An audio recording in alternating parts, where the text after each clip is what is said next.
Howdy, Grovers! Deer in the headlights. We are live. Surprise! Well, we're not live for you, but we're live in this moment. It's whatever. Feels live. But folks, it's homecoming! HoCo! And it's the last day of HoCo. Which, okay, you can be sad, but it's also a really great celebration. Yes! No, but I like the ability to, well, in case you didn't figure out by our apparel, today is Burns Day, but you guys are watching this on Friday. But it's obviously Burns Day, which is what makes me sad. We're gonna get rid of We're gonna get rid of Burns Day, and I'm gonna have to go back to normal teacher clothes. Tomorrow, though, we get to wear our homecoming t-shirts. Yeah, okay, that works. And jeans, I'm okay with that too. But homecoming, Yes. homecoming. One of the things I know that homecoming kind of has different meanings to different people. Like the actual name itself, it seems really fitting for, say, our alumni, and they get to come home and return to things that are from their past. That's a cool thing for their name. Or when I call Dane and I say, hey, I'm coming home, should I bring a pizza? Are you saying you have a homecoming every single night? Every night, homecoming. I suppose you can put on sweatpants then, so it works. But homecoming, I think for us, it means something a little bit different. And I'm assuming this is true for you guys too. But I feel like when you are here at the school, our homecoming, our celebration is really about celebrating like who we are, who Oak Grove is. We're Grovers, and we get to be proud and excited about it. We decorate the halls, and like everything about this place says, "Hey yo, we're Grovers." Yeah, it's like a really awesome community. Yeah, I mean, actually, I feel like that's a huge part of what homecoming is when we celebrate, because we have these big gatherings. Well, obviously this year's a little different, but like normally at homecoming we have these giant festivities. Yeah. Everybody's coming around. It's really about that central community, Yeah. about what makes Oak Grove who we are. I would agree with that. But you know what? What? I think even though we don't have that kind of a homecoming celebration this year, I feel like this year it's kind of extra special.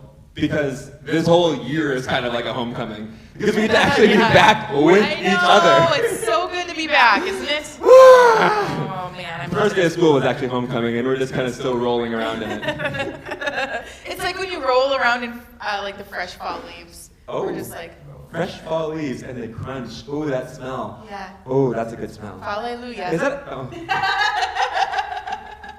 Do you think that the smell of leaves is actually just like mold? Yes. Lame. Okay, anyway, let's get back to chapel. So, Yeah. I mean, I think the crazy thing, though, is I don't know about you, Paul, and probably all of you out there in TV land. I don't think we really recognized the community that we had until the coronavirus hit. Yeah, for real, because I think I do recognize it, quote unquote. Like I like to be at school, I like to be with people at school, but I think it was like a jab to the heart when we had to go instantly distance learning last year, and then they were like, it's okay, it's gonna be 2 weeks, right? And Yeah, then we were like, really thought it was gonna be 2 weeks. We're gonna be back by the end of the year, right? We're gonna have graduation and everybody's gonna be back, right? And then, of course, we were going to start the beginning of the school year. Right, yeah. Everything, by the time we get to summer, it's going to be all gone. Yeah. No. So it was hard. I mean, I think that not only did I recognize, like, I felt like I took this community for granted. Yeah. I really realized in that moment, in that time, that, you know what, you guys, like, we need community. Yeah, we do. And I needed this Grover community, and I struggled through the spring because I didn't have the community that I had day in and day out. Right. I still had you. You're a pretty great community, but I don't cut it. but here's another thought though. I think that a lot of time my relationship with God is kind of like that. Like I just kind of go along doing my thing, not even like fully recognizing the value that I have in God, that He's as important as He is to me, because I just I'm doing my day-to-day life. He's always there. I can just depend on whatever it's going to be like yesterday. It's going to be like the day before that. I think something like the coronavirus and helping us recognize the need for community, I think there's similar things in our life that help us to see suddenly, I need God! I need God real bad. Yeah. I'm thinking of there's times when I feel like directionless. Like everything is just like, when I don't know what that means. That means directionless. Or say like I'm in a really rough spot with friends, or just something that is causing me to hurt, like heart hurt, not a heart attack, but just heart hurts. Or like I feel like there's this time when I feel like empty or meaningless, or like that. I feel like those are times when I recognize a need for God that I don't always see in my day-to-day life, that I can just kind of keep going and do my fun little self. But then there's those moments when I'm suddenly like, oh man, I need a God. Yeah. No, I have those moments too, that's for sure. Like, and I think for me, it's like, yeah, that connection between our need for God and our actual needs. Like, I'm hurting, I'm in pain, I need something. And those are the moments where I'm like, oh yeah. Oh yeah. That's right. God is here and with us. But hey, actually, doesn't that bring up something? So on Tuesday, whatever day we started chapel this week. Tuesday. You watched a video from the Bible Project on names of God. And one of my favorite names of God, this is probably one you're most familiar with because of like Christmas and because stuff. it's sixth graders when they memorize. Oh, sixth graders, you will know this, and the rest of you who were sixth graders at some point. But the name is Emmanuel, which means God with us. I like the with. Yes. I feel like with is usually a word you just skip over. But when I'm thinking about this homecoming and this community and the things that I've come to recognize are really important, it's actually the with. Like, I look over the with all the time, but the with is the part that I actually really love. Yeah. It's like in the midst of coronavirus, we recognized our need to be with people. But also, I think we need to be with God, too. Yeah. We can't just ignore the fact that we need people anymore. Like, we recognize that's like a critical need in our life. Yeah. We also can't ignore that we need God. We need God to be with us. We have an actual part of our life. Need. Wait, a with need? With need. Wow. For each other. And need? And we have a with need for God.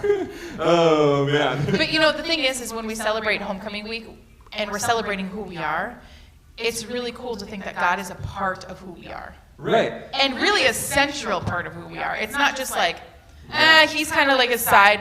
Our school was founded because of Jesus. Oh, I was going to say with God. Oh, wait, yeah. Do that one. Do that. Ready? Go. Our school was founded with God. Yeah, He's a part of our community. Yeah, and the central part of our community. Our homecoming is different than every other school, because every other school has their like, woohoo, yeah. I am so-and-so from Fargo, North Dakota. Cheerleaders, enter. And football, and volleyball, and like all the normal things. And those are awesome things too, We do those too. But what makes us different, what makes our homecoming extra special, is that we do it with God. Yeah. And I love that, because honestly, like that feels like it gives me so much purpose. Like, I think all those things are great, volleyball and football, and all those great things that most schools celebrate about homecoming, but it gives us an even higher purpose to celebrate who God is, and really to celebrate who we are because of God. Yeah. I love that. I always like a good challenge, so ooh, let's do it. Here's my challenge. I don't know what your challenge is going to be today. Usually we talk about the challenge before we start. Yeah, well, not this time. It just came out of me. So this is a challenge for me, too. All right, my challenge for you. We can celebrate homecoming like every other school and just love all of the normal festivities. My challenge for you is to see where God is in the middle of all of our homecoming. Like, so what makes see our where homecoming God is different? with us. Ooh, where God is with us in HoCo. Yeah, I love that. Yeah. Just it's a challenge to be observant. Yeah. Of where God is active in our HoCo. So how about when you guys turn off this video, you guys talk about that. Maybe you've already seen God at work this week. Oh yeah. Maybe you have seen places where God is with us this week, and maybe it's gonna be tomorrow or sometime at, I don't know, whatever sort of festivities that are going on this weekend. So yeah, that's a great challenge. I love it. I feel like I don't have a countdown timer. I feel like dancing. I feel like we're done. I think we got to be done. I think we're using up all their chapel lunch. And he's there's a countdown. Okay, we love you. Bye. Bye. Bye. See ya. Bye. Thank you so much for homecoming. Okay, bye. Yes, we love you a whole bunch. And I pray. Amen. Amen.